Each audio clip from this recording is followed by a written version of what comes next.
최근에 후배 교역자가 신문 기사 하나를 제게 보내왔는데, 보니까 2003년도에 나온 기사인데요. 그 오래된 기사를 제게 보내줘서 보니까 눈에 떠있는 한 대목이 있었습니다. 적군보다 무서운 아군의 오인 사격. 그게 어떤 내용이 좀 짐작이 가지 않습니까? 미국의 걸프전을 위시해가지고 많은 전쟁에서 아군끼리 총질을 하다가 아군의 오인 사격에 그렇게 목숨을 잃는 군인들이 많다는 겁니다. 한 예로 임무 수행을 마치고 귀환하던 영국 공군 전폭기가 같은 아군인 미군이 쏜 패트리어트 미사일에 맞아서 격추돼가지고 영국 군인 전원이 사망한 사건이 있었다는 겁니다. 그런가 하면은 1991년도에 있었던 걸프전 당시에 미국을 도와서 출전했던 영국 군 사망자 4분의 1이 아군인 미군의 총격으로 목숨을 잃었다는 겁니다. 미국을 도와주러 갔는데 그 미군의 총에 맞아 죽는 결과가 있다고 하니까 이게 얼마나 놀라운 일입니까? 그래서 그 당시 미국을 포함한 연합군들이 가장 두려워했던 것이 같은 편에 의한 오인 사격, 이걸 제일 두려워했다. 그런 내용의 기사였던 것입니다. 이게 참 저에게 인상적이었고요. 또 그런가 하면은 또 다른 후배가 또 저에게 메일을 최근에 하나 보내줬는데, 거기에 자기가 들은 강의를 들으면서 깨달았던 내용들을 저한테 메일로 보내왔습니다. 동성애나 이슬람 문제 이런 이슈들이 많은 연실에 그런 걸 다룬 강의였나 봅니다. 그 강의에서 이 후배가 자기가 인상적이었던 부분이 뭐였는지를 제게 보여줬는데, 그 후배의 말의 핵심이 뭐냐면은 지금 한국 교회가 싸워야 될 주적은 교회 바깥에 있는 무슨 동성애나 또 이슬람이나 북한이나 이런 문제가 아니라는 거예요. 우리가 싸워야 될 진짜 무서운 적은 이 교회 안에 도사리고 있는 폭력성, 틈만 나면은 분열하고 나누고 이런 것들, 그러니까 아까 그거로 말하면 우리끼리 총질하는 거, 이게 가장 두려운 적이라고, 그런 내용의 글이었습니다. 그러고 보면은 사실 지금 가나안 성도라고 예수님은 분명히 믿고 있는데 교회는 안 나가는 사람, 교회에 너무나 실망을 해서 교회를 떠난 사람들이 그냥 이슬람 문제, 동성애 이런 것으로 떠난 사람은 거의 없고요. 전부 이 교회 안에 너무나 이기적이고 또 탐욕적이고 또 그런 것 때문에 발생되는 분열, 또 분열이 일어날 때마다 양쪽이 서로가 보여주는 폭력적인 태도, 이런 것들에 실망해가지고 교회를 떠나는 일들이 지금 얼마나 많은지 모른다는 겁니다. 이 두 교역자가 비슷한 내용의 메일 옛날에 기사를 찾아가지고 저한테 보내주는 이유가 뭐였냐 하면은요, 지금 일어나고 있는 분당 우리 교회를 중심으로 해서 일어나고 있는 이상한 과열 현상 때문이에요. 아마 대부분의 성도님들이 지금 일어나고 있는 이 가슴 아픈 현상을 다 보고 듣고 하시리라고 믿는데요. 문제의 발단이 이렇습니다. 제가 여러 번 말씀드렸지만 저는 동성애 잔치라고 하는 퀴어 축제가 열려질 때면 잠을 이루지 못합니다. 왜냐하면은 저는 청소년 사역을 오래 했기 때문에 아무것도 모르는 어린애들이 이런 거에 영향을 받을까 봐, 이런 거에 영향을 받고 또 아이들이 또 혼미한 상태에 빠질까, 이런 생각을 하니까요 너무 걱정이 많이 되고 잠이 잘 안 옵니다. 그러다가 원래 들어와가지고 결심한 게 뭐냐면은 그냥 걱정만 하고 있어도 되겠나, 가만히 있으면 안 되겠다. 분당 우리 교회가 무슨 연구소 이런 게 거창한 이런 게 아니고요, 뭐라도 연구기관을 좀 만들어가지고 좀 동성애에 대해서 아주 객관적으로 자료를 분석하고 그것을 가지고 애들에게 좀 책이라도 하나 만들어서 좀 읽어보라고 하는 이런 일이라도 해야 되겠다. 그리고 관심을 가지고 제가 전문가들을 만나보니까 제가 연구소 만들 필요 없겠더라고요. 이미 다 있습니다. 많은 자료를 가지고 그런 걸 하고 있어서 제가 요즘에 그런 각 분야의 전문가들을 만나서 지금 공부하고 있는 중입니다. 제가 몇 주 전에 전체 교역자들에게 이런 이야기를 나누면서 분당 우리 교회가 또 개별적으로 퀴어 축제 반대 집회 가는 분도 있고 또 기도하는 분도 있고 개인적으로는 하지만 이 교회적으로 좀 여기에 좀 대응하는 일을 했으면 좋겠다, 기도해 달라. 그렇게 하고 이제 그 기도 제목을 같이 나누었는데요.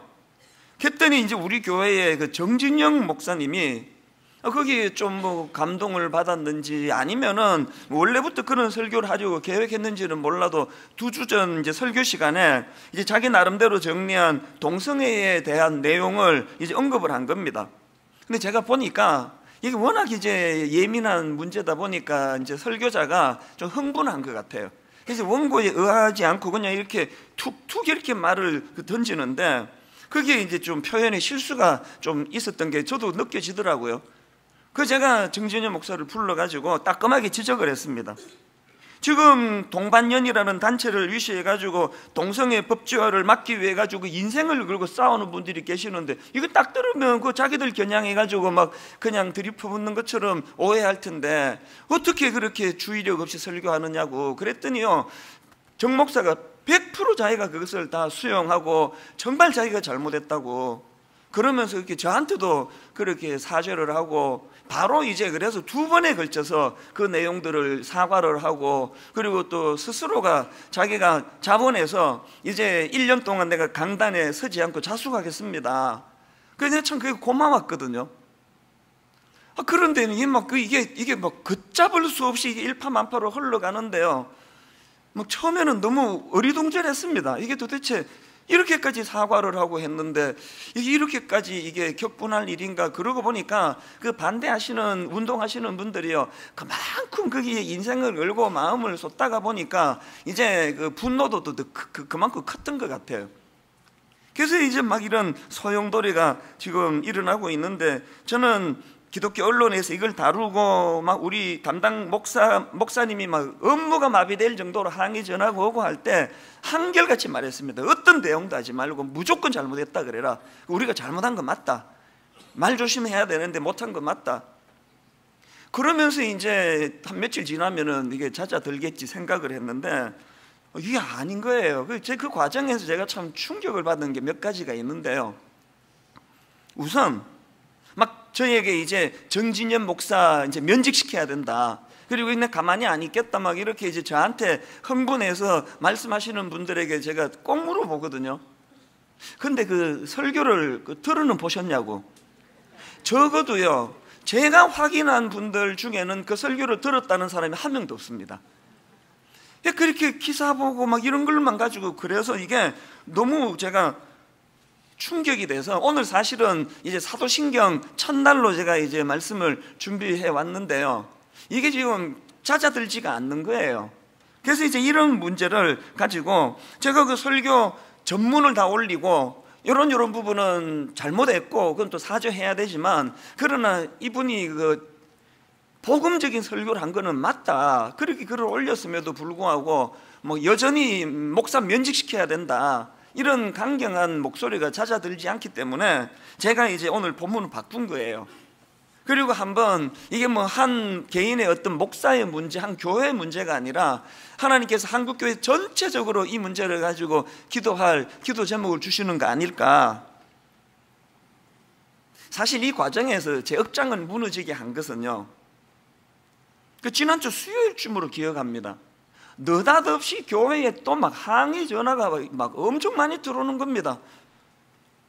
그 뭐 때문에 그렇게 항의한데 물어보니까 요지가 좌파 목사, 좌파 교회는 회개해야 된다 뭐 이런 요지래요. 그래서 너무 어리둥절했습니다. 우선 이게 무슨 말이지 이게 뚱딴지 같이. 그래서 제가 좀 알아보니까요, 누가 전해주는데 요즘 반동성애 운동으로 수고하시는 이모 교수님이라는 분이 있는데 이분이 페이스북에다가 이런 글을 옮겨 놓았대요. 이찬수 목사, 콤마, 신영복 교수를 존경합니다. 퀘션 마크로 이렇게 해가지고 글을 이제 옮겨 놓고는 이런 글을 썼답니다. 동성애는 이미 대세라는 부목사의 설교는 이제 우리 정진영 목사를 놓고 하는 말이죠.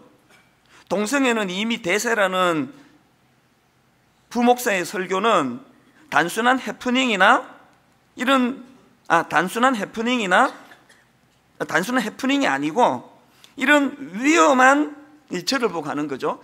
비성경적인 목회에서 비롯된 것일 수 있겠다고 그런 요지로 이제 글을 올렸다는 거예요. 제가 글을 보고도 이게 듣고도 뭔 소리인지 모르겠는 거예요. 이게 무슨 말이지? 갑자기 신영복 교수 이야기 왜 나오지? 그래서 저도 검색을 해보고 글을 찾아보니까요, 그게 어떻게 됐냐 하니까 그 옛날 설교를 다 찾아봤습니다. 수년 전에 했던 설교 중에 그때 이제 그 에스라 선지자가 보여주었던 이 함께의 정신, 이 함께의 정신이 귀한 글이 설교하면서 제가 그 신영복 교수가 쓴 책 제목 2개를 인용한 거예요. 더불어 숲, 또 여럿이 함께 숲으로 가는 길.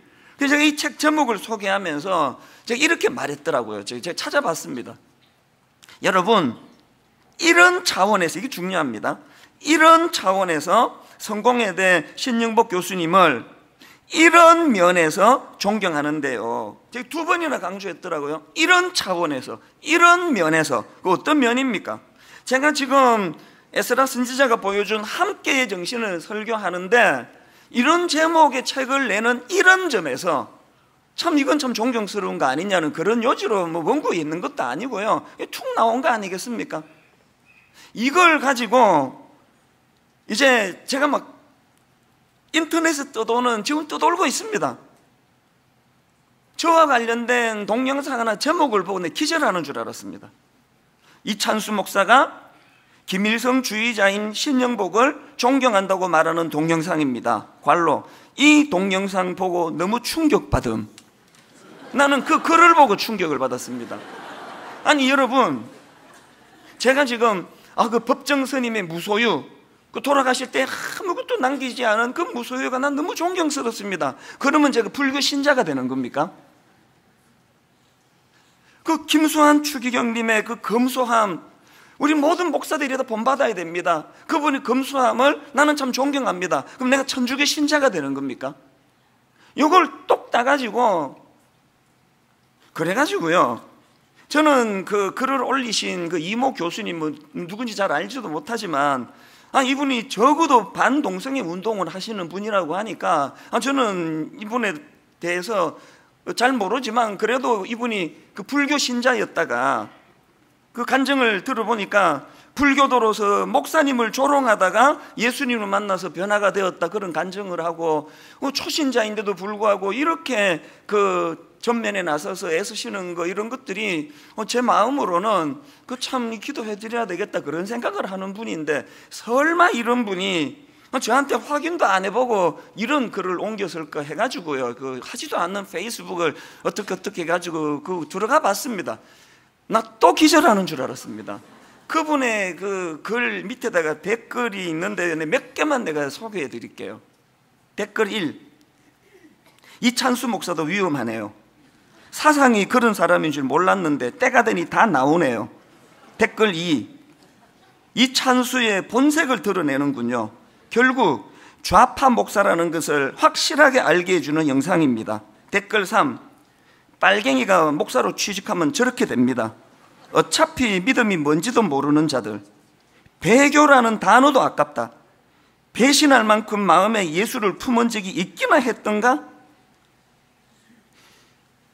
신영복 교수님이 저는 그분의 생각과 사상과 이런 데에 별로 관심이 없고요, 또 그분을 제가 호도할 이유도 없고 존경할 이유도 없고, 이런 책 제목을 함께의 정신으로 제목을 쓴 거에 대해서 언급을 했더니 이걸 가지고 제가 지금 빨갱이가 돼 있는 거예요.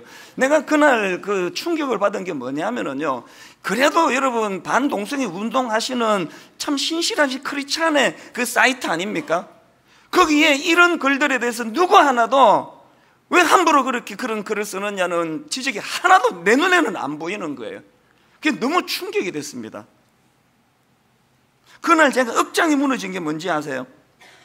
제가 지난 보수 정권 10년 동안 내내 진보 진영 사람들한테 이찬수 목사는 보수다, 이찬수 목사는 꼴통 보수다, 그런 소리를 내가 10년 내내 시달렸거든요. 말만 하면은 저 꼴통 보수, 니 때문에 나라가 안 된다는 식으로 그렇게 내가 10년 내내 꼴통 보수 소리를 들으면서 욕을 얻어먹고 살았는데, 아니 어떻게 정부가 딱 바뀌는 순간에 제가 뭐가 달라졌습니까? 제가 딱 바뀌는 순간에 제가 빨갱이가 돼 있다. 빨갱이가. 우선요, 화도 안 나고요. 그분들이 다 크리스찬이니까 미워할 수 없잖아요. 동생들인데. 슬프더라고요, 그냥. 이게 내부 총질이라는 게 이런 거구나, 이게. 이단이 저를 죽이겠다고 작심하고 제가 그냥 노이로제 걸리도록 괴롭혀가지고 그러면요, 제가 그 순교라도 되는 거 아닙니까? 그러다 죽으면. 내부의 총질에 맞아 내가 죽으면, 제가 우울증 걸리고 그래가지고 내가 죽으면 이건 뭐가 되는 겁니까, 이게?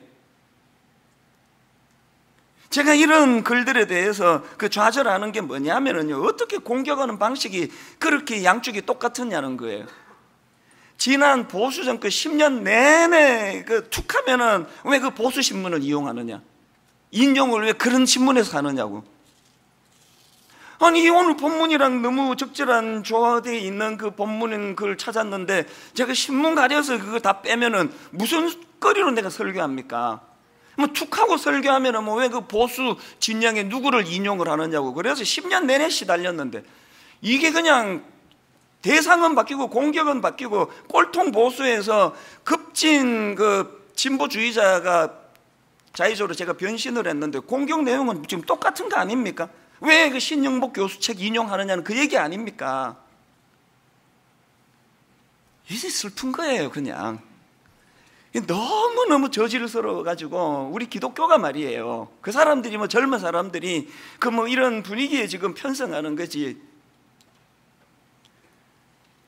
이 시간이 갈수록 이게 점점 이게 심해져 가지고요. 그래도 그 지난 10년 동안 저를 꼴통 보수라고 그렇게 그냥 괴롭히고 못 살게 굴고 하는 그런 10년 동안에는 교회는 건들지 않았는데, 요즘은 이제 이게 또 점점 심해져 가지고 아예 대놓고 이제 분당 우리 교회는 반기독교 좌파 교회라는 이런 글들이 이제 공공연하게 나오고 있으니까 제 마음이 두려운 거예요. 내가 그래서 나 때문에 이런 일이 벌어지고 있는 거니까. 솔직히 정진영 목사가 저기 어느 지방의 그 작은 교회의 부목사였다면 전혀 안 겪어도 되는 그 가슴 아픈 일을 저 때문에 겪는 거 아닌가. 정진영 목사는 너무너무 저한테 미안하지만 내가 정 목사에게 미안해요. 내가 이 사표를 내고 교회를 떠나면은 우리 교회가 이 오해를 벗게 되는 건가? 이번 일을 겪으면서 제가 또 하나 절망하는 게요, 우리 크리스찬들의 상상을 초월하는 무례함. 요 며칠 우리가 홈페이지 한번 들어보세요. 너무나 그 좋은 내용의 글을 쓰는 사람들이 어떻게 이렇게 무례할 수가 있는지. 예의라고는 눈 씻고 찾아봐도 저 59살이에요. 저보다 훨씬 어린 사람들에게 저를 대놓고 그냥 비방을 하는, 거기다가 끝까지 예의를 갖추어가지고 만나서 얘기할까요? 언제든지 만나 드릴게요. 제가 속이 없어서 이렇게 하는 게 아니고요, 교회는요 죽어도 놓치면 안 되는 게 예의예요. 왜? 사랑은 무례히 행하지 않은 거라고 하나님이 말씀하시기 때문이에요. 이 모든 가슴 아픈 뿌리는 저는 에베소서 6장 12, 13절 말씀을 모르기 때문이라고 생각합니다. 우리의 씨름은 혈과 육을 상대하는 것이 아니요, 다시 들어보세요. 우리의 씨름은 혈과 육을 상대하는 것이 아니요, 통치자들과 권세들과 이 어둠의 세상 주관자들과 하늘에 있는 악의 영들을 상대함이라. 그래서 13절, 그러므로 하나님의 전신갑주를 취하라. 이는 악한 날에 너희가 능히 대적하고 모든 일을 행한 후에 서기 위함이라. 여러분, 우리의 싸움은 혈과 육을 상대하는 게 아니래요. 왜? 제가 여러분 이를 악물고 어떤 경우라도 저 사람들은 내 동력자고 내 동지지, 내가 오해를 풀어주면 되지, 저들은 내 적이 아니다, 이런 생각을 하기 때문에 그래서 상처도 덜 받아요. 오해만 풀어주면 되겠지. 여러분, 우리가 영적 싸움에서 이기려면요 하나님의 전신갑주를 취해야 됩니다. 그리고 적과 악을 구분해야 돼요. 아무리 미워도 정진영 목사가 용서받을 수 없는 실수를 저질렀다 해도 그는 우리의 적이 아닙니다. 품어야 될 형제예요. 그 정도 설교해가지고 면직되면은 앞으로 어느 부목사가 소식을 설교하겠습니까? 어느 부목사가 하나님 앞에서 주신 말씀을 가지고 담대하게 설교하겠냐고요.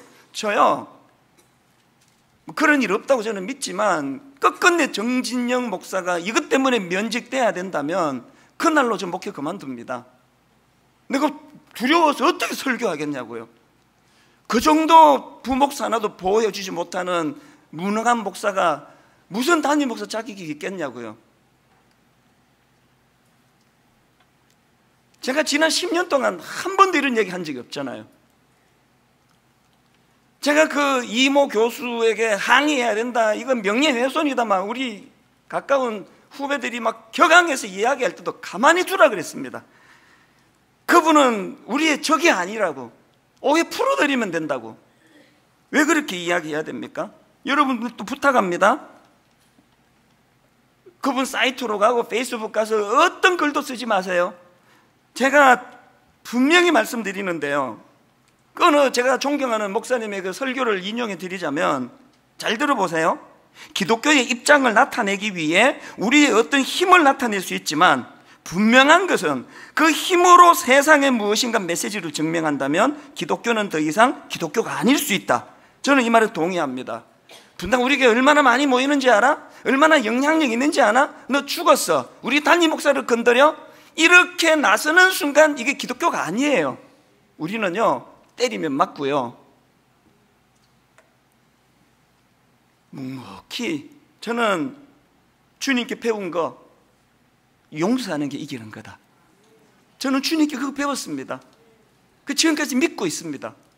용서하는 게 이기는 거다. 많은 분이 저보고 답답하대요. 왜 게시판에 왜 목사님이 시원하게 글 하나 안 쓰시느냐고. 왜 안 쓰느냐고요? 어떤 분이요, 저는 이단인데요, 그렇게 하고 글 쓰면요 가만 안 있습니다.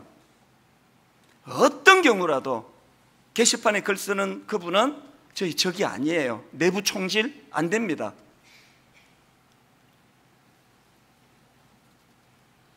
그냥 지난 몇 주간 많이 슬펐습니다. 그리고 주님은 이런 현실을 어떻게 보실까? 제가 이런 마음의 아픔을 가지고 묵상하다가 발견한 게 오늘 본문에서의 주님의 질책이에요. 여러분 마태복음 23장 23절 24절 한 목소리로 같이 한번 읽어보시겠습니다. 화 있을진저 외식하는 서기관들과 바리새인들이여, 너희가 박하와 회향과 근처의 11조는 들이되 율법에 더 중한 바 정의와 긍휼과 믿음은 버렸도다. 그러나 이것도 행하고 저것도 버리지 말아야 할지니라. 맹인된 인도자여, 하루살이는 걸러내고 낙타는 삼키는도다. 저는 요 며칠 동안에요, 하루살이는 걸러내고 낙타는 삼키는도다, 이 주님의 말씀을 오래 제가 지금 묵상하고 있는 중이에요. 예수님이 지금 비유로 말씀하시는데 하루살이와 낙타 둘 다 피해야 되는 것들이에요. 둘 다 부정한 것들이에요. 그런데 주님이 지금 뭘 강조합니까? 주님이 가만히 보시니까요, 사람들이 그 아주 작은 하루살이는 걸러내려고, 이 부정한 그래, 하루살이는 걸러내려고 그렇게 애를 쓰면서 막 그거보다 막 어마어마하게 큰 낙타는 막 그냥 수용하는 거예요. 막 먹는 거예요. 막 삼키는 거예요. 그 말씀이에요. 저는 며칠 내내 질문했습니다. 내게 하루살이가 뭘까? 절대로 하면 안 되는 거 몇 가지 있습니다. 술 안 먹는 거, 담배 안 피는 거, 저게 하루살이에요. 그래서 절대로 술, 담배 안 하거든요. 예수님이 뭐 그 칭찬해 주시겠죠. 그 하루살이도 피하는 게 좋으니까. 그러면서 내가 술, 담배 안 하는 이거에 대한 긍지가 너무 크면서 낙타를 너무나 주님이 싫어하는, 용서도 안 하고 막 툭하면 분노하고 툭하면 정죄하고, 막 부목사 하나가 내게 조금만 무리하면은 막 그냥 쫓아내버리고, 뭐 이런 건 대수롭지 않게 저지른다면 그게 지금 낙타를 먹는 짓이라는 거예요. 오늘 저는 여러분에게 진지하게 질문을 드립니다. 여러분에게 하루살이는 뭡니까? 너무나 긍지를 느끼면서 나 술 안 마셔, 나 담배 안 펴, 그러면 그런 긍지를 갖고 계시는 여러분에게 낙타는 무엇입니까? 이런 점에서 저는 이번에 이 일이 단순히 정진영 목사 개인의 문제, 본인은 뭐 어마어마한 교훈을 얻고 지금 1년 동안 스스로 자숙의 기간을 가지면서 막 엄청 성장할 거라고 저는 믿습니다. 저도 지금 계속 불러서 너무 절망하지도 말고 너무 이걸 가볍게 여기지도 말고 깊이 하나님 앞으로 들어가라고 계속 지도를 하고 있기 때문에 이게 정진영 목사 개인의 문제가 아니고요, 저는 이건 분당 우리교회 전체의 문제라고 생각합니다. 여러분 계속 질문하세요. 내가 긍지를 갖는 하루살이는 뭔가? 그러면서 내가 방심하면서 막 들이마시고 있는 낙타는 또 뭔가? 이런 의미에서 여러분, 우리가 주님의 말씀을 가지고 그 경고를 받으면서 회복해야 될 게 세 가지가 있습니다. 주님이 지금 너무나 하루살이 정도가 아니고 엄청나게 중요하다고 생각하시는 말씀을 세 가지로 정리하는데요, 그 중에 하나가 정의입니다. 정의. 23절입니다. 화 있을진저 외식하는 서기관들과 바리새인들이여, 너희가 박하와 회향과 근처의 11조는 들이되 율법에 더 중한 바 정의와 긍휼과 믿음은 버렸도다. 제일 먼저 나오는 게 정의예요. 그래서 제가 이 정의가 원어로 어떻게 되어 있나 보니까 이게 크리시스라는 단어인데요, 바우어 사전에 의하면 이걸 이렇게 설명합니다. 크리시스는 심판, 재판의 의미로 주로 사용되는데 오늘 본문에서는 옳음, 정당함, 정의, 이런 의미로 사용됐다는 겁니다. 그리고 같은 내용을 그 그랜드 주석을 제가 찾아보니까 이 단어를 적용을 이렇게 합니다. 말과 행실로 자기 이웃에게 해를 끼치지 않는 태도, 이게 정의래요. 이렇게 이제 적용을 한 거겠죠. 술, 담배 안 피우는 게 하루살이라면요, 함부로 정죄하고 함부로 판단하고 함부로 말로 남에게 상처 주는 게 이게 낙타일 수 있다는 거 생각해 보셨습니까? 두 번째로 우리가 회복해야 되는 게 긍휼인데요, 23절을 다시 보십시오. 화 있을진저 외식하는 서기관들과 바리새인들이여, 너희가 박하와 회향과 근처의 11조는 들이되 율법에 더 중한 바 정의와 긍휼과 믿음은 버렸도다. 여기 나오는 긍휼에 해당되는 단어가 엘레오스라는 단어인데요, 제가 이 단어의 의미를 찾아보니까 신약 성경 그리스 사전이 이렇게 말합니다. 어떤 사람의 필요에 대해 표현되는 친절함, 자비, 연민, 동정, 이런 걸 나타내는 단어라는 겁니다. 바우어 사전에도 보니까 이 단어는 두 가지 측면이 있는데요, 이 긍휼이라는 게 하나는 하나님께서 인간에게 베푸시는 긍휼, 그런가 하면 또 하나는 인간이 인간에 대해서 베푸는 긍휼, 이 두 가지 측면이 있는데 이 본문에서 주님이 하시는 말씀은 후자, 인간이 인간에 대하여 베푸는 긍휼이라는 겁니다. 여러분, 나 술, 담배 안 먹어. 그런데 주님이 말씀하시는 인간에 대한 긍휼이 없다.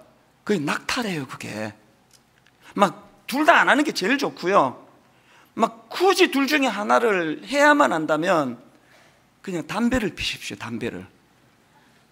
차라리 술, 담배 하시고 함부로 남을 정죄하고 비방하고 절대로 용서 없고 긍휼 없고.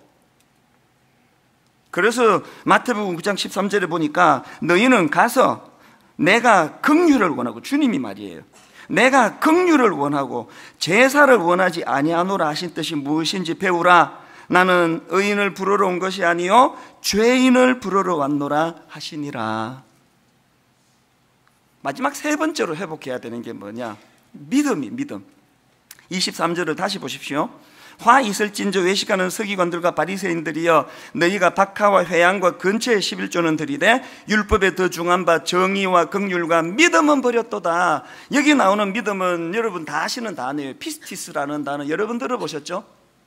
이 피스티스는 신실함 혹은 충성, 이런 뜻을 담고 있는 단어인데요, 그리스 사전에 보니까 본문에서의 이 단어는 그 상대방에게 인격적으로 신뢰받는 상태의 중요성을 강조하는 문맥으로 쓰여졌다는 거예요. 무슨 뜻인가 하면요, 자, 디도스 2장 10절을 보십시오. 훔치지 말고 오히려 모든 참된 신실성을 나타내게 하라. 여기 나와 있는 신실성이 뭡니까?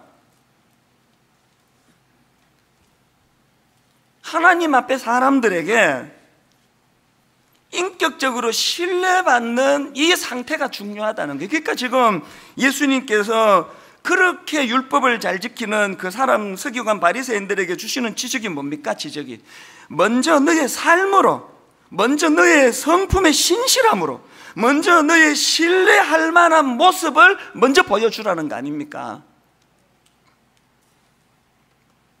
우리 홈페이지에 들어와가지고 그냥 예수 좀 믿어볼까? 그랬던 어떤 세상 사람이 우리 홈페이지 와서 보고 정말 예수 믿어야 되겠다는 생각이 나고 있을까요? 저는요, 우리 홈페이지에 어떤 글도 원합니다. 저에 대해서 직설합법으로 지적해 주십시오. 그대로 수용하겠습니다. 단 예의를 갖추어 주세요. 저 59살이에요. 예의만 갖추어 주세요. 이런 내용들을 제가 쭉 살펴보니까요, 그 손봉호 교수님이 쓰신 주변으로 밀려난 기독교, 어떤 분이 그 송 교수님의 이 내용을 올린 게 있더라고요. 손봉호 교수님이 오늘 이 본문을 가지고 설명하는 대목이 나오는데 한번 들어보십시오. 한국 교회가 초기부터 예수님이 낙타에 비유했던 정의와 긍휼에 힘을 기울였다면 그때 누렸던 도덕적 권위를 계속 유지할 수 있을 것이고, 그 다음 들어보세요. 하루살이 같은 동성애와의 싸움에도 쉽게 이길 수 있을 것이다. 동성애가 쉽다는 뜻이 아니고요, 우리가 이 세상 사람들에게 주님이 말씀하시는 낙타, 정의와 긍휼과 믿음으로 그들에게 신뢰를 받을 수 있었다면 이 동성애 문제에 대한 싸움에서 얼마나 이게 쉽게 다가가겠냐는 거예요. 교회가 그거 안 된다 그러더래. 그러면 뭔지도 모르고 믿을 수 있을 만큼의 낙타, 이걸 우리가 멀리할 수 있었더라면. 그러면서 그 교수님이요, 부연하는 말이 너무 공감이 됐습니다. 잘 들어보세요. 건국 후 상당기간 개신교만이 중요합니다. 건국 후 상당기간 개신교만 군목을 보냈는데도 다른 종교나 사회 누구도 이 일을 제기하지 않았다. 그만큼 기독교가 국민의 신뢰와 존경을 받았기 때문이다. 지금은 도덕적 권위를 상실해서 기독교가 아무리 옳은 주장을 해도 너나 잘하세요, 야유만 받게 되었다. 지금이라도 낙타와 하루살이를 구분하고 낙타에 집중해야 하루살이를 구할 수 있다. 저와 여러분 모두에게 주시는 말씀 그 다음 들어보세요. 정직하고 공정해서 정의를 실천하며 하나님과 믿음을 돈, 명예, 권력 같은 하급 가치를 얻는 수단으로 착각하는 우상 숭배를 중단하고 하나님이 주신 복을 약한 자에 대한 긍휼에 사용하면 영적 전투에서 결코 패배하지 않을 것이다. 우리 교회의 원로 어른이 하시는 말씀이에요. 저는 오늘 주님의 이 본문의 경고 말씀을 그대로 수용하면서 이제 전 교회적으로 두 가지를 선포하고 또 촉구하는데요. 첫째, 내일부터 한 주간 동안 전 교회적인 금식을 선포합니다. 이건 영적인 문제예요. 너무나 혼란스럽던 지난 화요일 새벽입니다. 도대체 무슨 일인지 도대체 감을 잡을 수 없는 그 새벽에 하나님께서 뚜렷하게 저를 책망하셨어요. 닌 아직도 이게 뭔지 모르겠니? 분당 우리 교회 안에 담임 목사인 너 내면에 도사리고 있는 회개 교만의 문제를 경고하고 있는 거야. 그날 새벽에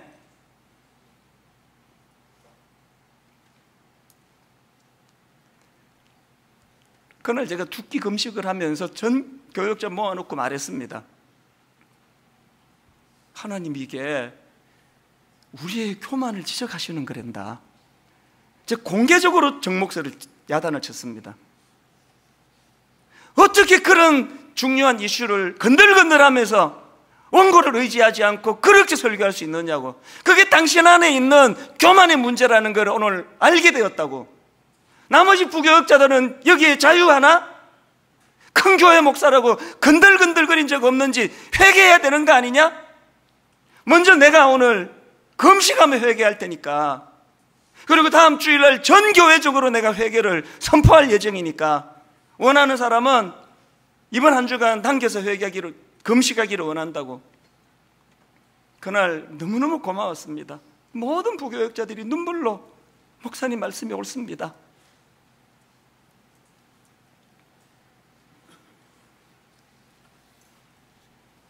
저는요, 그렇게 저를 교회로 항의 전화 오게 만들고 저를 매도한 그 이모 교수가 이상하게 밉지가 않아요. 위선 떠는 거 아닙니다. 순간도 밉지가 않아요. 오히려 미안했습니다. 왠지 아십니까? 그 초신자예요.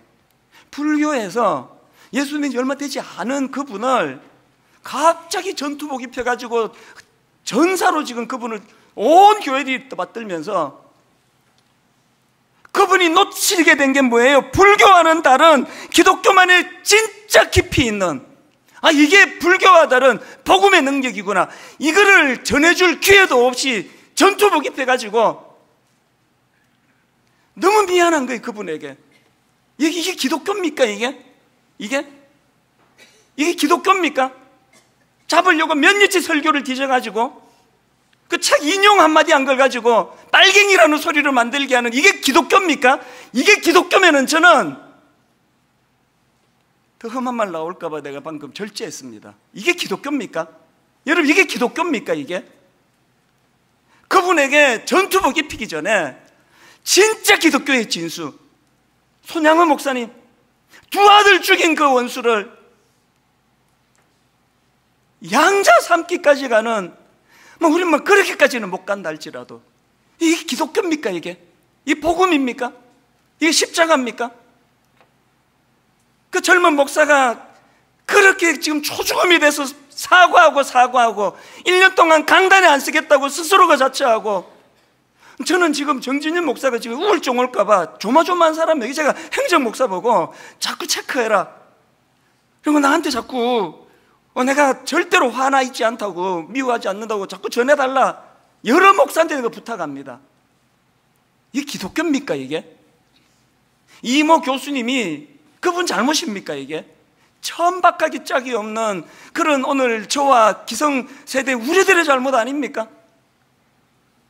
그런가 하면 두 번째로 전교회적으로 부탁드립니다. 이제 분당 우리 교회 다음 세대를 위하여 동성애만이 아니에요. 이 떠나가는 젊은이들, 교회의 염증을 느끼고 떠나가는 이 젊은이들에 대하여 뭐라도 할 것이에요. 동성애 연구소가 필요하면 만들 거예요. 이미 있다면 전적으로 후원할 거예요. 이요나 목사님이라고 연세가 70이 넘으셨고, 지금 제가 알기로 암 2기인가 3기인가 그러신 할아버지가 세상에 수많은 지금 동성애에서 돌아온 그 젊은이들을 품고 고군분투하는데, 지난주 제가 그 얘기를 듣고 회개했습니다. 이런 걸 내가 왜 못 도와드렸나, 이런 데로 왜. 저 진짜 제가 하나님 앞에 부끄러운 종이에요. 적극적으로 도와드릴 거예요. 힘을 얻도록. 그래서 그들이 다시 돌아올 수 있도록.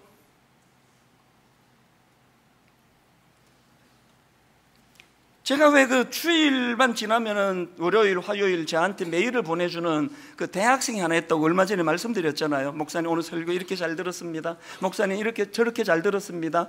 늘 그렇게 저를 격려해주는 형제가 있는데, 불행하게도 이 형제는 지금 교회를 안 다닙니다. 정확하게 말하면 가나안 성도 교회를 떠났습니다.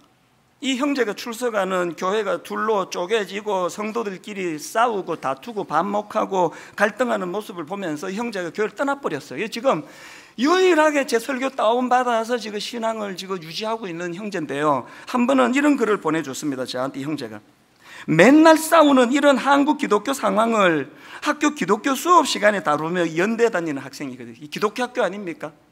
미션 스쿨 아닙니까? 맨날 싸우는 이런 한국 기독교 상황을 학교 기독교 수업 시간에 다루며 많은 학생들이 개독교라고 비판하는 상황에서 많은 학생들 앞에서 한 명의 기독교인으로서 정말 미안하고 무거운 책임감을 느낀다고 사과했습니다. 왜 얘가 사과를 해야 돼요? 왜 얘가 뭘 잘못해가지고 얘가 사과를 해야 되느냐고요. 우리 같은 목사들이, 수많은 기성세대 사람들이 기독교를 이렇게 저질로 만들어버리고 우리가 사과해야지.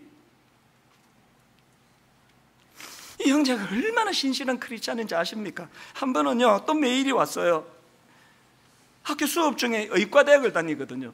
수업 중에 자기가 대놓고 동성애를 반대하는 그런 의견을 냈는데, 막 그 일로 막 야유와 질타와 핍박이 얼마나 쏟아졌는지, 그 일 이후로 자꾸 식은땀이 흐르고 공황장애가 올 것 같은 그런 상황이었다고 메일이 왔는데, 제가 그 메일을 보고요, 제가 분당 우리 교회 담임 목사로서 겪는 이걸 내가 힘들다 그러면 난 양심불량이라 생각했습니다. 여러분, 이 젊은 크리스찬들이 이렇게 잘 믿으려고 애를 쓰는데 좀 이렇게 힘은 못 실어줘도 어떻게 이렇게 유치한 기독교로 자꾸 전락을 시키시느냐고요. 용서가 안 되는데 그게 무슨 기독교입니까? 그게 내부에서 우리끼리 총질하고 있는데, 골리앗은 여기서 지금 발작 끼고 구경하고 있는데,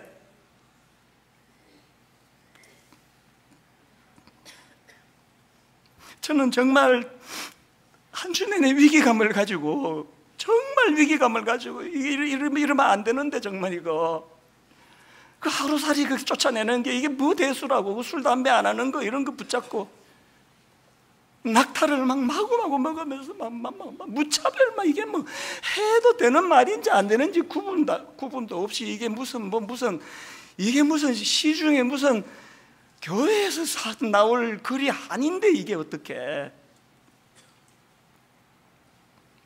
여러분 너무너무 위기감을, 이러다가 한국교회가 정말 하나님의 두려운 심판을 받는 거 아닌가 하는 위기감이 있었지만, 그러나 또 한편으로 저는 희망을 가지면서, 정말 희망을 가지면서, 요즘에 제가 많은 그 동성애 전문가들을 만나고 있는데요, 제가 지금까지 이야기를 나눈 전문가들은 동성애가 후천적이라고 그렇게 이야기를 100% 다 그렇게 하시더라고요. 그래서 저는 지금 미국에 있는 분들하고도 연결을 하고, 그래서 저도 이제 공부를 할 텐데 저는 그런 얘기를 들을 때마다 희망이 생깁니다. 이 후천적이라면 좋겠다. 진짜로 후천적이기를 나는 믿고 싶다. 이 후천적이라면 희망이 있잖아요. 여러분, 그런 어떤 그 달콤한 그 무엇의 어린애들이 만약에 그런 것 때문에 넘어졌던 희망이 있는 거 아닙니까?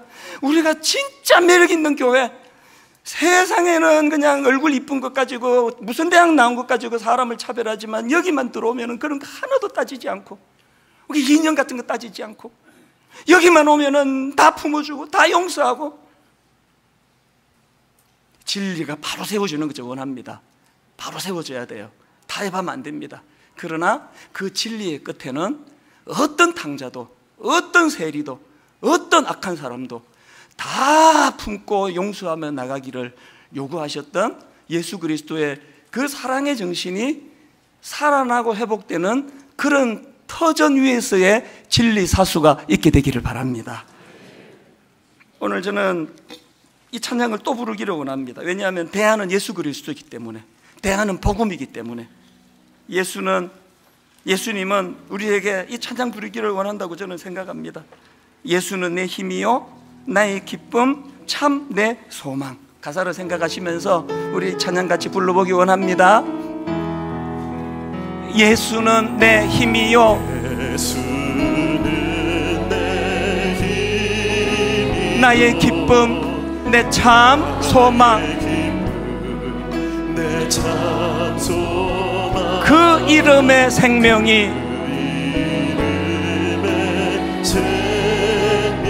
내 삶의 이유라. 오직 주만 따라갑니다. 오직 주만 높임 받으소서.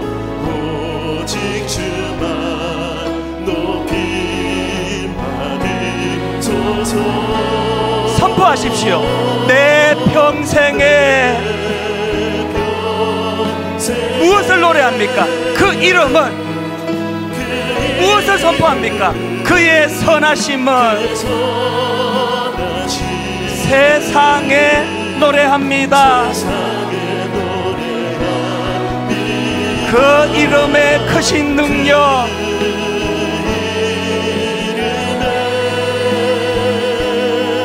크신 능력, 영원한 생명이 내 삶의 이유라.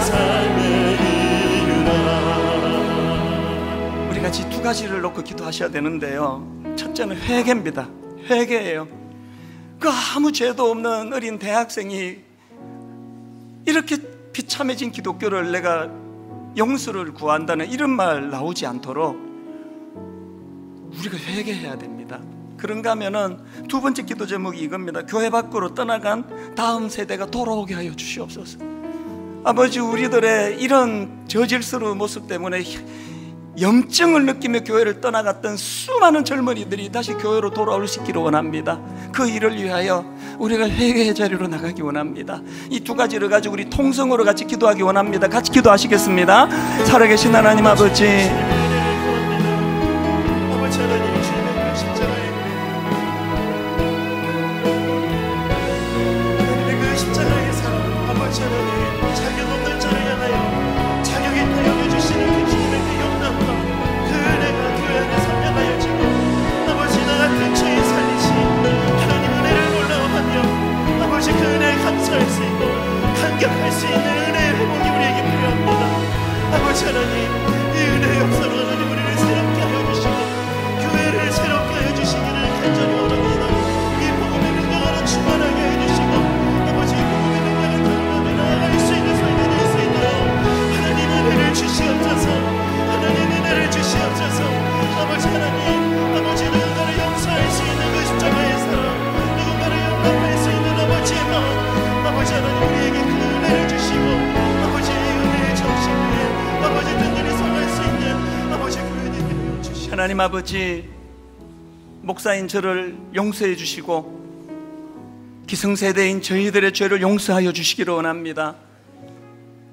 하루살이를 쫓아내는 것에 엄청난 긍지를 가지고 살아가면서 그 무서운 낙타는 꿀꺽꿀꺽 삼키고 있는 자기를 보지 못하는 우리들의 초라함을 용서하여 주시기를 원합니다.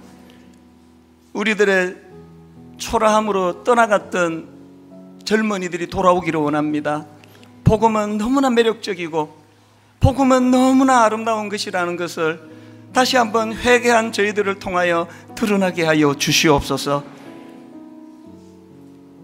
누구를 탓하는 설교로 듣지 아니하고 누구를 탓하며 하는 설교가 되지 아니하고 이것은 주님께서 나에게 주시는 무서운 경고의 말씀으로 받고 설교하고 받고 설교를 듣는 분당 우리 교회 목사와 성도들 되게 하여 주시옵소서. 예수님 이름으로 기도드립니다. 아멘. 다 자리에서 일어나셔서 우리는 결국은 복음이 십자가예요. 십자가, 십자가. 우리 다시 한번 이 찬양 부르고 예배를 마무리하겠습니다. 십자가, 십자가, 십자가, 십자가, 그 위에 나 죽었네. 나 죽었네. 그 사랑 내 속에, 그 사랑 내 속에 강같이 흐르네. 강같이 여러분 이렇게 또렷또렷하게 선포하십시오. 그의 생명 내 속에, 그의 능력 내 안에,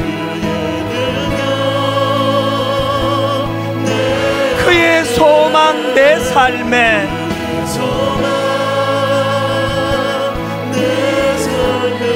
나의 삶 주의 것. 다시 한번 결단합니다. 십자가, 십자가,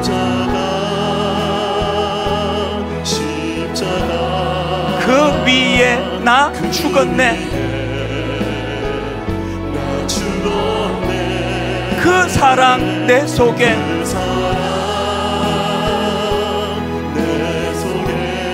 강같이 흐르네. 그 사랑 내 속에, 강같이 흐르네.